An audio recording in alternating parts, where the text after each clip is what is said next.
ओम नमो भगवते वासुदेवाय। जय श्री हरि। आप सभी का हमारे YouTube चैनल पर हार्दिक स्वागत है। आज द्वादशी के दिन आइए सुने तुलसी माता की पौराणिक कथा। किसी समय एक कुटुंब में ननद तथा भाभी साथ साथ रहती थी। ननद का विवाह अभी नहीं हुआ था। वह तुलसी के पौधे की बहुत सेवा करती थी, लेकिन उसकी भाभी को ये सब बिल्कुल भी पसंद नहीं था। जब कभी उसकी भाभी को बहुत क्रोध आता, तब वह उसे ताना देते हुए कहती कि जब तुम्हारा विवाह होगा तो मैं तुलसी ही बारातियों को खाने को दूंगी और तुम्हारे दहेज में भी तुलसी ही दूंगी। कुछ समय बीत जाने पर ननद का विवाह पक्का हुआ। विवाह के दिन भाभी ने अपनी कथनी अनुसार बारातियों के सामने तुलसी का गमला फोड़ दिया और खाने के लिए कहा। तुलसी की कृपा से वह फूटा हुआ गमला अनेकों स्वादिष्ट पकवानों में बदल गया। भाभी ने गहनों के नाम पर तुलसी की मंजरी से बने गहने पहना दिए। वह सभी सुंदर सोने जवाहरात में बदल गए। भाभी ने वस्त्रों के स्थान पर तुलसी का जनेऊ रख दिया। वह रेशमी तथा सुंदर वस्त्रों में बदल गया। ननद के ससुराल में उसके दहेज की बहुत प्रशंसा की गई। ये बात भाभी के कानों तक भी पहुंची। उसे बहुत आश्चर्य हुआ। उसे अब तुलसी माता की पूजा का महत्व समझ आया। भाभी की एक लड़की थी।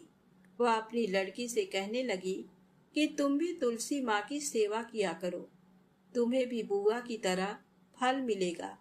वह जबरदस्ती अपनी लड़की से सेवा करने को कहती, लेकिन लड़की का मन तुलसी सेवा में नहीं लगता था। लड़की के बड़े होने पर उसके विवाह का समय आता है।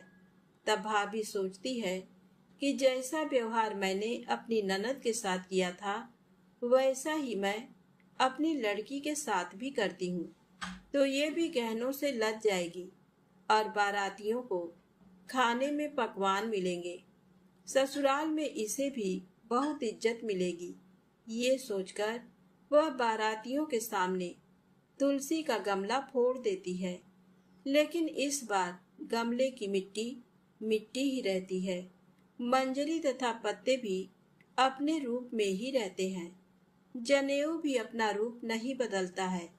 सभी लोगों तथा बारातियों द्वारा भाभी की बुराई की जाती है। लड़की के ससुराल वाले भी लड़की की बुराई करते हैं। भाभी कभी भी अपने ननद को नहीं बुलाती थी। एक दिन भाई ने सोचा, मैं अपनी बहन से मिलकर आता हूँ। उसने अपनी पत्नी से कहा और कुछ उपहार बहन के पास ले जाने की बात कही। तब भाभी ने थैले में ज्वार भरकर कहा कि और तो कुछ नहीं है, तुम यही ले जाओ। वह दुखी मन से बहन के पास चल दिया। वह सोचता रहा कि कोई भाई अपने बहन के घर ज्वार कैसे ले जा सकता है। ये सोचकर वह एक गौशाला के पास रुका और ज्वार का थैला गाय के सामने पलट दिया। तभी गाय पालने वाले ने कहा कि आप गाय के सामने हीरे मोती सोना क्यों डाल रहे हो। तब भाई ने सारी बात उसे बताई और धन लेकर खुशी से अपनी बहन के घर की ओर चल दिया। दोनों बहन भाई एक दूसरे को देखकर अत्यंत प्रसन्न हुए और भाई ने वो सारे हीरे जवाहरात सोने अपनी बहन को दे दिया। बहन बहुत प्रसन्न होती है तो प्रेम से बोले, तुलसी माता की जय हो। हे तुलसी माता, जैसे आपने उस बहन और भाई पर कृपा करी, वैसे ही कहानी कहने वाले, कहानी सुनने वाले, साथ ही हुंकारा भरने वाले पर भी करना। प्रेम से बोले, तुलसी माता की जय हो। अब आप सुनेंगे श्री जगन्नाथ जी की बड़ी ही पावन कथा, भगवत प्रसाद निष्ठ एक राजा की कथा। इस कथा को पूरा अवश्य सुनिएगा। यदि आपको कथा अच्छी लगे तो कमेंट्स में जगन्नाथ जी की जय अवश्य ही लिखिएगा।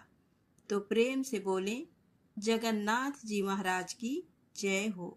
श्री जगन्नाथपुरी के राजा की भगवत प्रसाद में बड़ी ही निष्ठा थी, परंतु एक दिन राजा चौपड़ खेल रहा था। इसी बीच श्री जगन्नाथ जी के पंडा जी प्रसाद लेकर आए। राजा के दाहिने हाथ में पासा था, अतः उसने बाएं हाथ से प्रसाद को छूकर उसे स्वीकार किया। इस प्रकार प्रसाद का अपमान जानकर पंडा जी रुष्ट हो गए। प्रसाद को राजमहल में न पहुंचाकर उसे वापस ले गए। चौपड़ खेलकर राजा उठे और अपने महल में गए। वहां उन्होंने नई बात सुनी कि मेरे अपराध के कारण अब मेरे पास प्रसाद कभी नहीं आएगा। राजा ने अपना अपराध स्वीकार कर अन्न जल त्याग दिया। उससे मन में विचारा कि जिस दाहिने हाथ ने प्रसाद का अपमान किया है उसे मैं अभी काट डालूंगा। ये मेरी सच्ची प्रतिज्ञा है। ब्राह्मणों की सम्मति लेना उचित समझकर राजा ने उन्हें बुलाकर पूछा कि यदि कोई भगवान के प्रसाद का अपमान करे तो चाहे वह कोई अपना प्रिय अंग ही क्यों ना हो, उसका त्याग करना उचित है या नहीं। ब्राह्मणों ने उत्तर दिया कि राजन, अपराधी का तो सर्वथा त्याग ही उचित है। राजा ने अपने मन में हाथ कटाना निश्चित कर लिया, परंतु मेरे हाथ को अब कौन काटे, ये सोचकर मौन और अत्यंत खिन्न हो गया। राजा को उदास देखकर मंत्री ने उदासी का कारण पूछा। राजा ने कहा, नित्य रात के समय एक प्रेत आता है और वह मुझे दिखाई भी देता है। कमरे की खिड़की में हाथ डालकर वह बड़ा शोर करता है। उसी के भय से मैं दुखी हूँ। तब राजा के मंत्री ने कहा, आज मैं आपके पलंग के पास ही सोऊंगा और आप अपने को दूसरी जगह छिपा कर रखिए। जब वह प्रेत झरोखे में हाथ डालकर शोर मचाएगा तभी मैं उसका हाथ काट दूंगा।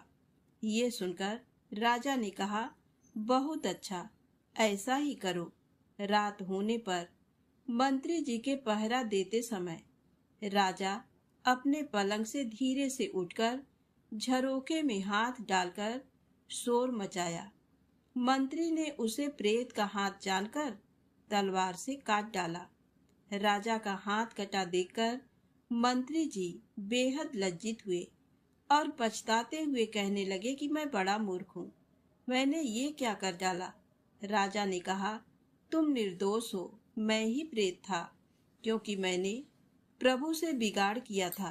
राजा की ऐसी प्रसाद निष्ठा देखकर अपने पंडों से श्री जगन्नाथ जी ने कहा कि अभी अभी मेरा प्रसाद ले जाकर राजा को दो और उसके कटे हुए हाथ को मेरे बाग में लगा दो।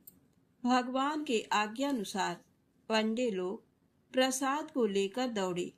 उन्हें आते देखकर राजा आगे आकर मिले। दोनों हाथों को फैलाकर प्रसाद लेते समय राजा का कटा हुआ हाथ पूरा निकल आया। जैसा था वैसा ही हो गया। राजा ने प्रसाद को मस्तक और हृदय से लगाया। भगवत कृपा का अनुभव करके बड़ा भारी सुख हुआ। पंडे लोग राजा का कटा हुआ वह हाथ ले आए। उसे बाग में लगा दिया गया। उसे दौना के वृक्ष हो गए। उसके पत्र पुष्प नित्य ही जगन्नाथ जी के श्री अंग पर चढ़ते हैं। उनकी सुगंध भगवान को बहुत प्रिय लगती है। तो प्रेम से बोले, जगन्नाथ जी महाराज की जय हो। अब आइए सुने श्री जगन्नाथ जी की भक्त श्री कर्मा बाई जी की दूसरी कथा। श्री कर्मा जी नाम की एक भगवत भक्त देवी श्री पुरुषोत्तमपुरी में रहती थी। इन्हें वात्सल्य भक्ति अत्यंत प्रिय थी। ये प्रतिदिन नियम पूर्वक प्रातः काल स्नान आदि किए बिना ही खिचड़ी तैयार करती और भगवान को अर्पित करती। प्रेम के बस में रहने वाले श्री जगन्नाथ जी भी प्रतिदिन सुघर सलोने बालक के वेश में आकर श्री कर्मा जी की गोद में बैठकर खिचड़ी खा जाते। श्री कर्मा जी सदैव चिंतित रहा करती थी कि बच्चे के भोजन में कभी भी विलंब ना हो जाए। इसी कारण वे किसी भी विधि विधान के पचड़े में न पड़कर अत्यंत प्रेम से सवेरे ही खिचड़ी तैयार कर लेती। एक दिन की बात है, श्री कर्मा जी के पास एक साधु जी आए।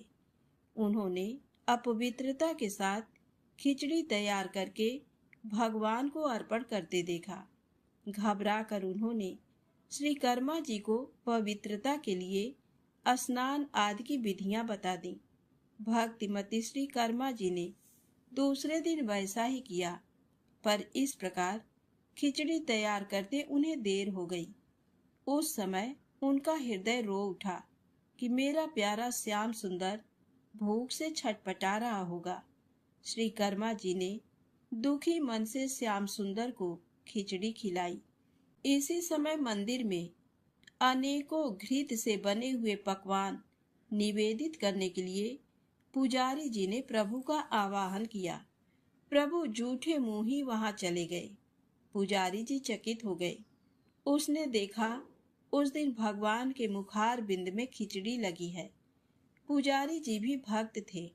उनका हृदय क्रंदन करने लगा। उन्होंने अत्यंत कातर होकर प्रभु से असली बात जानने की प्रार्थना की। भगवान ने कहा, नित्य प्रति प्रातः काल मैं कर्माबाई के पास खिचड़ी खाने जाता हूँ। उनकी खिचड़ी मुझे बड़ी ही मधुर और प्रिय लगती है, पर आज एक साधु ने जाकर उन्हें स्नान आदि की विधियां बता दी, इसलिए खिचड़ी बनने में देर हो गई, जिससे मुझे क्षुधा का कष्ट तो हुआ ही, शीघ्रता में जूठे मुंह आ जाना पड़ा। भगवान की आज्ञानुसार पुजारी ने उस साधु को प्रभु की सारी बातें सुना दी। साधु घबराया हुआ श्री कर्मा जी के पास जाकर बोला, आप पहले की ही तरह प्रतिदिन सवेरे ही खिचड़ी बनाकर प्रभु को निवेदन कर दिया करें।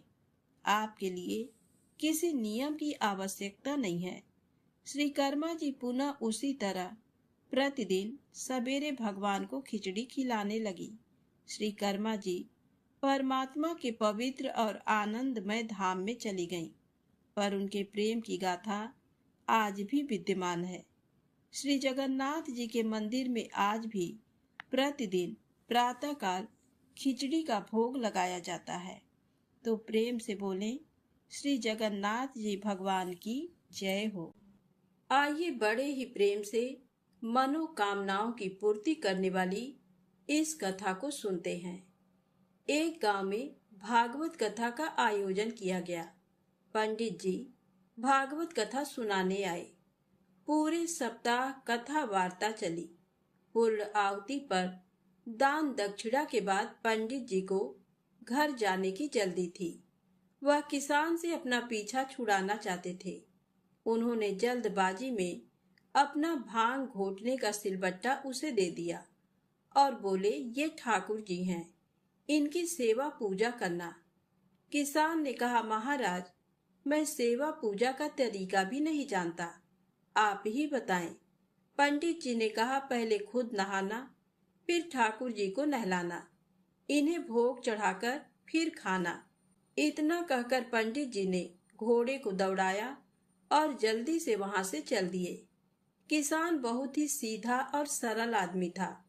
पंडित जी के कहे अनुसार सिलबट्टे को बतौर ठाकुर जी अपने घर में स्थापित कर दिया।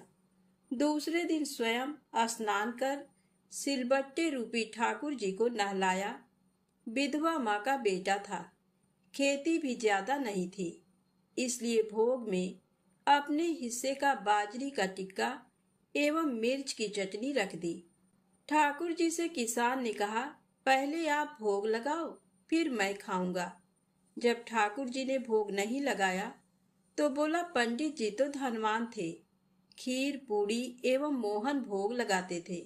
मैं तो गरीब किसान का बेटा हूँ, इसलिए मेरी रोटी चटनी का भोग आप कैसे लगाएंगे? पर साफ साफ सुन लो, मेरे पास तो यही भोग है। खीर पूड़ी मेरे बस की नहीं है। ठाकुर जी ने भोग नहीं लगाया तो किसान भी सारा दिन भूखा रहा। इसी तरह वह रोज का एक बाजरे का ताजा टिक्का एवं मिर्च की चटनी रख देता। और भोग लगाने की प्रार्थना करता। ठाकुर जी तो पसीज ही नहीं रहे थे। ये क्रम निरंतर 6 दिन तक चलता रहा। छठे दिन किसान बोला, ठाकुर जी, चटनी रोटी खाते क्यों नहीं हो? शर्माते क्यों हो? आप कहो तो मैं आंखें मूंद लूं, फिर खा लेना। ठाकुर जी ने फिर भी भोग नहीं लगाया। किसान भी भूखा प्यासा था। 7वें दिन किसान परेशान हो गया और फूट फूट कर रोने लगा और कहने लगा कि सुना था आप दीन दयालु हो, पर आप भी गरीब की कहाँ सुनते हो।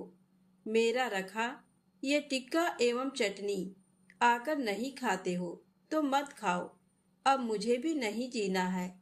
इतना कह उसने सिलबट्टा उठाया और सिर फोड़ने को तैयार हुआ। अचानक सिलबट्टे से एक प्रकाश पुंज प्रकट हुआ एवं किसान का हाथ पकड़कर कहा, देख किसान, मैं तेरी चटनी टिक्का खा रहा हूँ। ठाकुर जी बाजरे का टिक्का एवं मिर्च की चटनी मजे से खा रहे थे। अब आधा टिक्का खा लिया तो किसान बोला, क्या ठाकुर जी मेरा पूरा टिक्का खा जाओगे? मैं भी 6 दिन से भूखा हूँ, आधा टिक्का तो मेरे लिए भी रखो। ठाकुर जी ने कहा, तुम्हारी चटनी रोटी बड़ी मीठी लग रही है, तुम दूसरी खा लेना।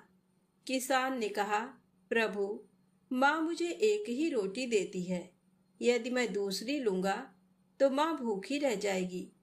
प्रभु ने कहा, फिर ज्यादा क्यों नहीं बनाते? किसान ने कहा, खेत छोटा सा है और मैं अकेला। तब ठाकुर जी ने कहा, और खेत जोत लो। किसान बोला, प्रभु, मेरे पास बैल थोड़े ही हैं, मैं तो खुद ही जुता हूँ। ठाकुर जी ने कहा, तो तुम नौकर रख लो। तब किसान ने कहा, प्रभु, आप तो मेरी मजाक उड़ा रहे हैं। नौकर रखने की हैसियत होती तो 2 वक्त की रोटी हम माँ बेटे ना खा लें। इस पर ठाकुर जी ने कहा, चिंता मत कर, मैं तेरी सहायता करूंगा। कहते हैं तब से ठाकुर जी ने किसान का साथी बनकर उसकी सहायता करनी शुरू की। किसान के साथ खेत में काम काज कर उसे अच्छी जमीन एवं बैलों की जोड़ी दिलवा दी। कुछ अरसे बाद घर में गाय भी आ गई, मकान भी पक्का बन गया, सवारी के लिए घोड़ा आ गया। किसान एक अच्छा खासा जमींदार बन गया। कई साल बाद पंडित जी पुनः किसान के गांव भागवत कथा करने आए। किसान भी उनके दर्शन को गया। प्रणाम कर बोला, पंडित जी, आप जो ठाकुर जी देकर गए थे वे 6 दिन तो भूखे प्यासे रहे एवं मुझे भी भूखा प्यासा रखा। 7वें दिन उन्होंने भूख के मारे परेशान होकर मुझ गरीब की रोटी खा ही ली। इतनी कृपा है कि खेत में मेरे साथ कंधे से कंधा मिलाकर हर काम में मदद करते हैं। अब तो घर में गाय भी है। 7 दिन का घी दूध का सीधा मैं ही भेजूंगा। पंडित जी ने सोचा मूर्ख आदमी है, मैं तो भांग घोटने का सिलबट्टा देकर गया था। गांव में पूछने पर लोगों ने बताया कि चमत्कार तो हुआ है। किसान वह गरीब नहीं रहा, जमींदार बन गया है। दूसरे दिन पंडित जी ने किसान से कहा, कल कथा सुनने आओ तो अपने साथ अपने उस साथी को लेकर आना जो तुम्हारे साथ खेत में काम करता है। घर आकर किसान ने प्रभु से निवेदन किया कि कथा में चलो, तो प्रभु ने कहा, मैं नहीं चलता, तुम जाओ। किसान बोला, तब क्या उन पंडित जी को आपसे मिलाने घर ले आऊं? प्रभु ने कहा, बिल्कुल नहीं, मैं झूठी कथा कहने वालों से नहीं मिलता। जो मुझसे सच्चा प्रेम करता है और जो अपना काम मेरी पूजा समझ करता है, मैं उसी के साथ रहता हूँ। मैं तो भक्त के बस में रहता हूँ। तो बोलिए श्री राधा कृष्ण भगवान की जय। बोलिए श्री लक्ष्मी नारायण भगवान की जय। भगवान श्री लक्ष्मी नारायण जी के चरणों का ध्यान करते हुए तुलसी माता की इस पावन कथा को सुनते हैं। सांवरली मुनि की पुत्री तुलसी अपूर्व सुंदरी थी। उनकी इच्छा थी कि उनका विवाह भगवान नारायण के साथ हो। इसके लिए उन्होंने नारायण पर्वत की घाटी में स्थित बद्री वन में घोर तपस्या की। दीर्घ काल तक तपस्या के उपरांत ब्रह्मा जी ने प्रसन्न होकर दर्शन दिया और वर मांगने को कहा। तुलसी जी ने कहा, सृष्टिकर्ता ब्रह्मदेव, आप अंतर्यामी हैं, सबके मन की बात जानते हैं। फिर भी मैं अपनी इच्छा आपसे बताती हूँ। मैं चाहती हूँ कि भगवान श्री नारायण मुझे पति रूप में मिले। ब्रह्मा जी ने कहा, तुम्हारा अभीष्ट तुम्हें अवश्य मिलेगा। अपने पूर्व जन्म में किसी अपराध के कारण तुम्हें श्राप मिला है। इसी प्रकार भगवान श्री नारायण के एक पार्षद को भी दानव कुल में जन्म लेने का श्राप मिला है। दानव कुल में जन्म लेने के बाद भी उसमें नारायण का अंश विद्यमान रहेगा। इसलिए इस जन्म में पूर्व जन्म के पाप के शमन के लिए संपूर्ण नारायण तो नहीं मिलेंगे, लेकिन नारायण के अंश से युक्त दानव कुल में जन्मे उस शापग्रस्त पार्षद से तुम्हारा विवाह होगा। शाप मुक्त होने पर भगवान श्री नारायण सदा सर्वदा के लिए तुम्हारे पति हो जाएंगे। तुलसी ने ब्रह्मा के इस वर को स्वीकार किया, क्योंकि मानव कुल में जन्म के कारण उस मायावी भोग को तो भोगना ही था। तुलसी बद्री वन में ही रहने लगी। नारायण का वह पार्षद दानव कुल में जलंधर के नाम से पैदा हुआ था। कुछ दिनों बाद वह भ्रमण करता हुआ बद्री वन में आया। यहाँ तुलसी को देखते ही वह उस पर मंत्र मुग्ध हो गया। तुलसी के सामने उसने अपने विवाह का प्रस्ताव रखा। इतने में ही वहां ब्रह्मा जी आ गए और तुलसी से कहा, तुलसी, जलंधर को देखो, कैसा देवोपम उसका स्वरूप है। दानव कुल में जन्म लेने के बाद भी लगता है जैसे इसके शरीर में नारायण का वास हो। तुम प्रस्ताव को सहर्ष स्वीकार कर लो। तुलसी को भी लगा कि उसकी तपस्या पूर्ण हुई, उसे इच्छित फल मिला है। जलंधर के साथ उसका गंधर्व विवाह हो गया और वह जलंधर के साथ उसके महल में पत्नी बनकर आ गई। जलंधर ने अपनी परम सुंदरी सती साध्वी पत्नी तुलसी के साथ बहुत दिनों तक राज किया। उसने अपने राज्य का इतना विस्तार किया कि देवलोक तक उसके अधिकार में आ गया। स्वर्ग का सुख भोगने वाले देवताओं की दशा भिखारियों जैसी हो गई। जलंधर किसी को कष्ट नहीं देता था, पर अधिकार और राज्य छिन जाने से सारे देवता मिलकर ब्रह्मा, विष्णु और शिव जी की सभा में गए तथा अपनी विपत्ति सुनाई। ब्रह्मा जी ने कहा, तुलसी परम साध्वी है, उसका विवाह जलंधर से मैंने ही कराया था। जलंधर को तब तक नहीं हराया या मारा जा सकता जब तक तुलसी को ना छला जाए। विष्णु जी ने कहा, जलंधर पूर्व जन्म में मेरा पार्षद था। श्राप के कारण उसे दैत्य कुल में जन्म लेना पड़ा। इस जन्म में भी मेरा अंश उसमें व्याप्त है। साथ ही तुलसी के पतिव्रत धर्म से वह अजेय है। फिर देवताओं की सहमति से भगवान शिव ने जलंधर के पास संदेश भेजा कि या तो वह देवताओं को राज्य लौटा दे या फिर उनसे युद्ध करे। जलंधर शंकर जी के पास पहुंचा। उसने कहा, देवाधिदेव, आपके लिए देवताओं का पक्ष लेना उचित नहीं है। राज्य बढ़ाना हर राजा का कर्तव्य है। मैं किसी को दुखी नहीं कर रहा हूँ। देवताओं से कहिए कि वे मेरी प्रजा बनकर रहें। मैंने आपका कोई भी अपमान नहीं किया है। हमारा आपका युद्ध शोभा नहीं देता है। अगर आप हार गए तो बड़ी लज्जा की बात होगी। मैं हार गया तो आपकी कीर्ति बहुत अधिक नहीं बढ़ेगी। भगवान शंकर फिर हंसने लगे। वे तो सब रहस्य समझते थे। तुलसी और जलंधर के पूर्व जन्म के श्राप की अवधि लगभग पूरी हो चुकी थी। फिर शंकर जी बोले, इसमें कीर्ति और लज्जा की बात नहीं है। तुम देवों का राज्य लौटाकर उन्हें उनके पद पर प्रतिष्ठित होने दो। युद्ध से बचने का यही एक उपाय है। जलंधर ने कहा, मैंने युद्ध के बल से देवलोक जीता है। कोई उसे युद्ध के द्वारा ही वापस ले सकता है। ये मेरा अंतिम उत्तर है। अब मैं जा रहा हूँ। ऐसा कहकर जलंधर चला गया। उसने अपनी पत्नी तुलसी को सारी बातें बताई और कहा, कर्म भोग सब काल सूत्र में बंधा है। जीवन में हर्ष शोक भय सुख दुख मंगल अमंगल काल के अधीन है। हम तो केवल निमित्त हैं। संभव है भगवान शिव देवों का पक्ष लेकर मुझसे युद्ध करें। तुम चिंता मत करना, तुम्हारा सती तेज मेरी रक्षा करेगा। दूसरे दिन भगवान शंकर के नेतृत्व में देवताओं ने युद्ध छेड़ दिया। जलंधर ने भीषण बाणों की वर्षा कर उनका वेग रोका। उसके प्रहार से देवता डगमगाने लगे।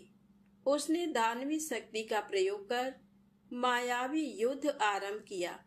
युद्ध स्थल पर वह किसी को भी दिखाई नहीं देता था, पर उसके अस्त्र शस्त्र प्रहार कर देवों को घायल कर रहे थे। देवगण अपने अस्त्र चलाएं तो किस पर चलाएं, क्योंकि कोई शत्रु सामने था ही नहीं। कई दिनों तक इस तरह भयंकर युद्ध चला। जलंधर पराजित नहीं हुआ। तब शिव जी ने विष्णु से कहा, विष्णु, कुछ तो उपाय करो, अन्यथा मेरा तो सारा यश मिट्टी में मिल जाएगा।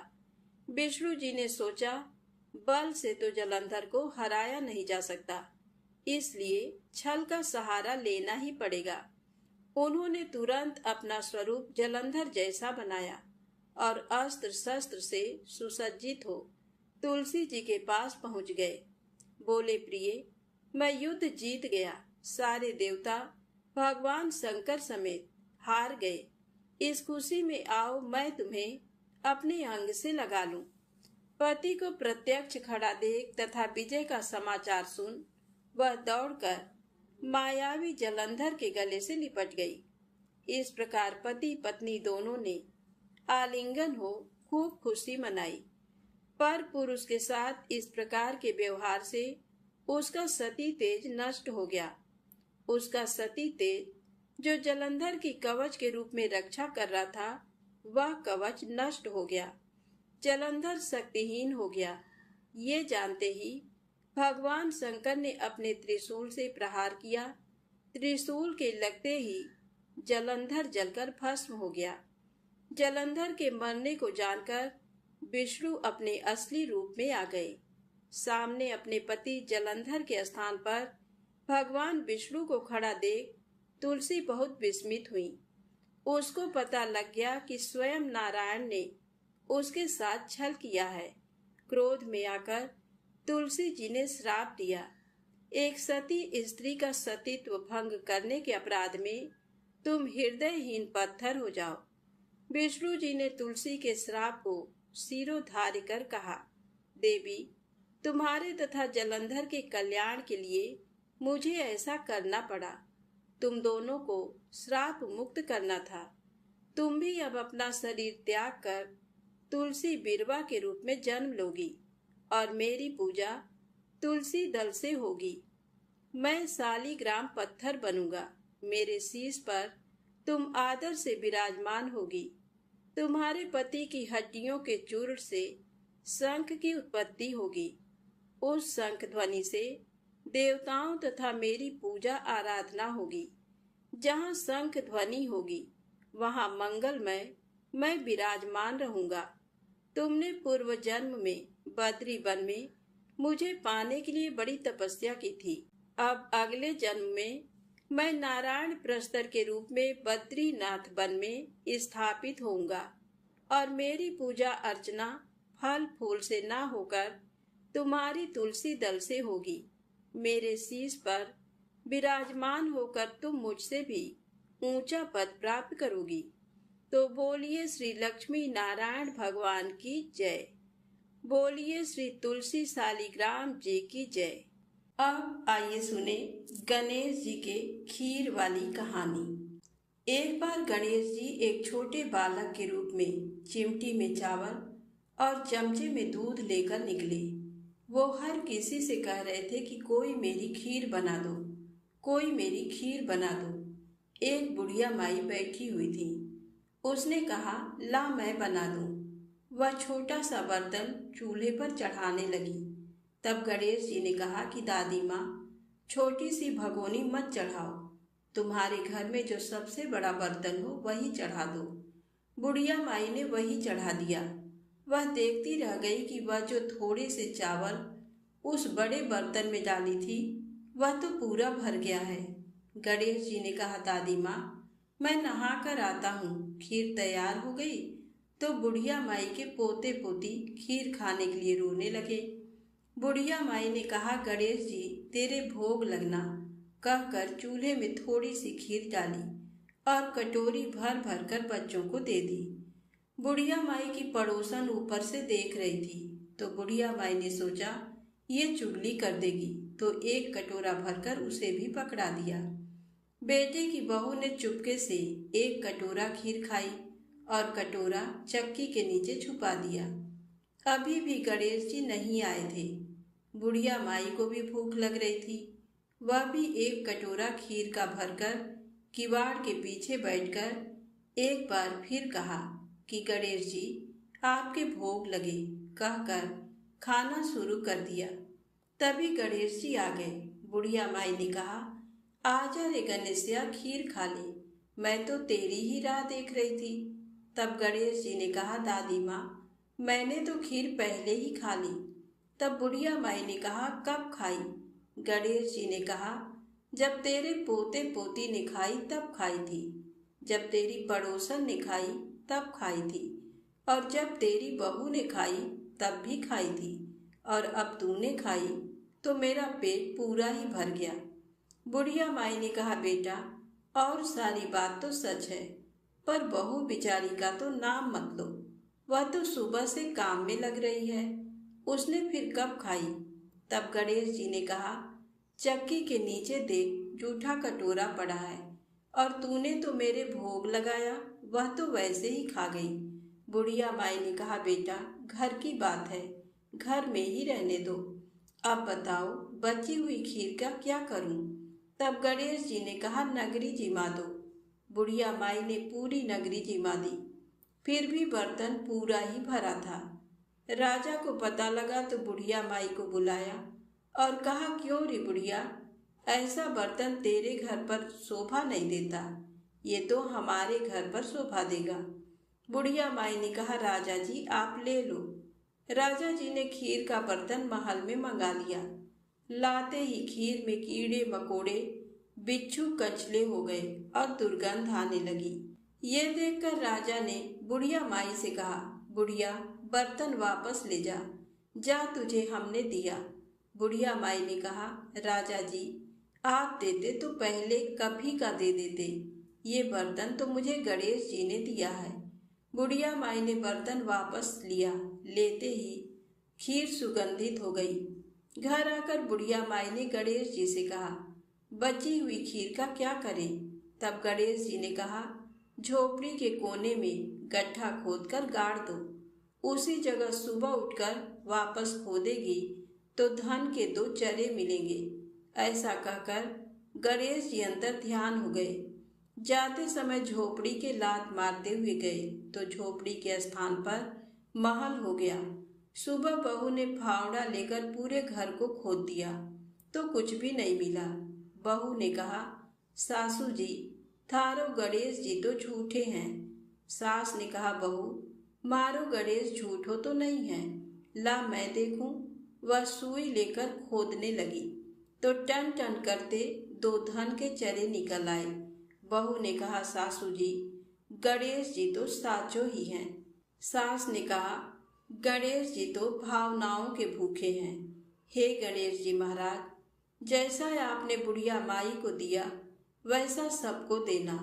कहानी कहने वाले, सुनने वाले और हुंकारा भरने वाले सबको देना। तो प्रेम से बोले, गणेश जी महाराज की जय हो।